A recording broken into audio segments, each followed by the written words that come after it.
Hey friends, at this point we're all coming to terms with the fact that this little predicament is not going to be over for quite a while. And for many of us, that means something that was a major part of our life just a few weeks ago, going to the gym, is not going to be possible for the foreseeable future, probably a couple of months. Now, if you're just a regular person and you work out for general fitness and for fun, then basic at-home bodyweight stuff is going to work perfectly for you. Bodyweight squats, jumping jacks, push-ups, planks, and so forth.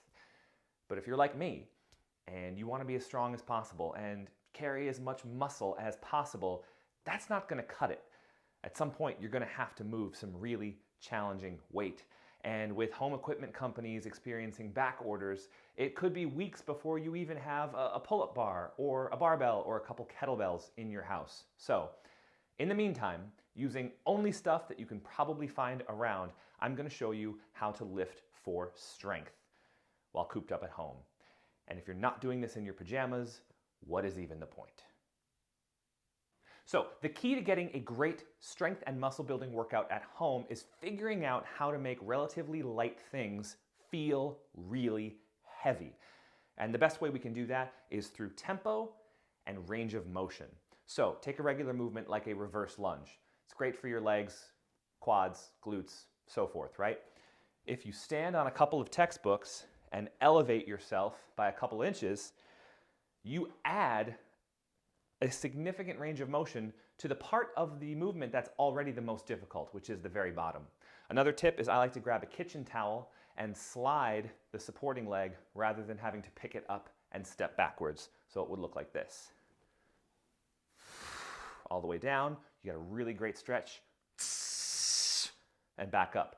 That front leg, by the time you get to 8, 12, 15 reps, is going to be doing a tremendous amount of work. Now, if you're pretty strong, just body weight, still not going to cut it. So, you know from my previous video that I'm a big fan of the backpack full of canned goods. This weighs about 30 pounds. You can strap it to the front or the back depending on what feels best, and that'll work really well too. But I'd like to introduce you to my latest invention, the cooler full of canned goods. Now, I just weighed this thing, and it's 52 pounds. So, another little trick we can use to make light weights really heavy is in how we situate them relative to the working joint. In other words, the farther away you put the weight from the working joint, the harder this is going to be, because the more of your own body, the more muscle mass you're putting between the thing you're trying to move and the thing that's doing the moving.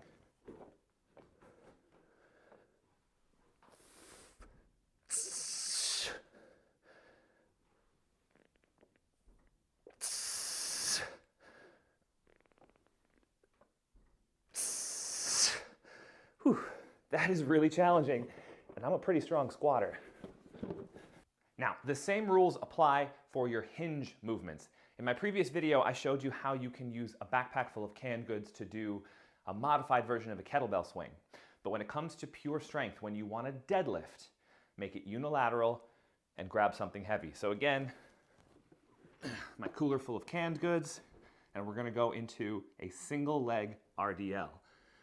Most people are abysmal at this movement.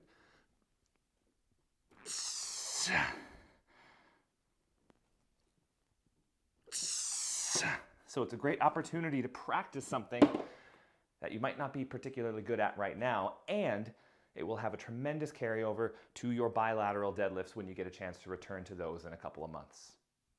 Now, your upper body push movements are a much simpler proposition because I don't care how much you can bench press, there is a push-up variation out there that will be very challenging for you.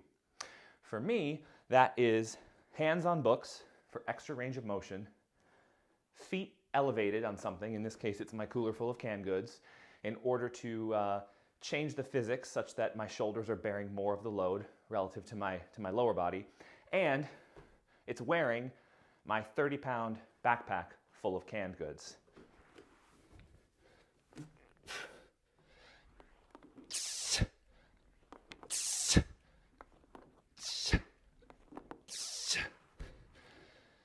That one feels really good for me. Now, if you're even stronger than I am, you could elevate your feet even more. You could pause longer at the bottom. You can get a bigger backpack. Or you could experiment with some variations where one hand is elevated higher than the other. One hand is moved out farther from the other. That's going to limit that side's ability to contribute to the movement and make it harder on the side that's getting the brunt of the work. Last but certainly not least, we need to talk about upper body pulling, your back. This one is tricky. This body part is notoriously difficult to train at home unless you have access to bands or a pull-up bar.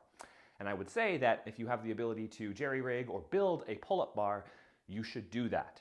But I promised that everything I was going to show you would be doable with stuff you have at home, so this is no exception. So I'm going to show you 2 ways to do rows at home. The first is with your cooler full of canned goods. And because it's so tall, doing these in kind of a normal split stance style is not possible. So grab a couple of chairs, stand on one, brace yourself on the other, and you can row.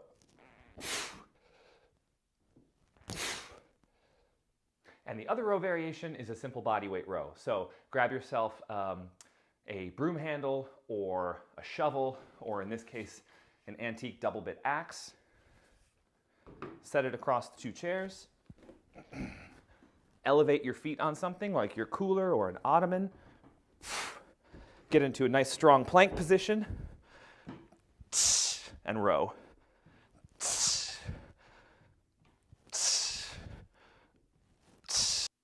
All right, there's one closing thought I want to leave you with, and it's really important. We talked about using single leg work, we talked about range of motion, we talked about positioning a load so that it is even more challenging on your body.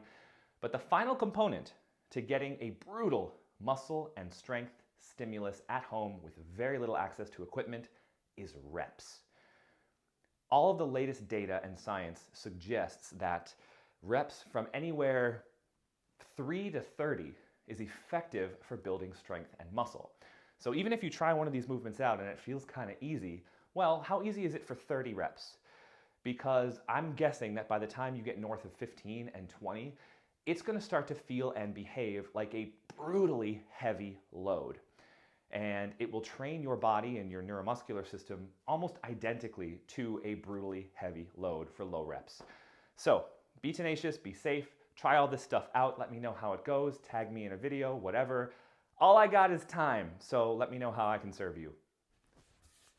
From me and Bernice, have a good one.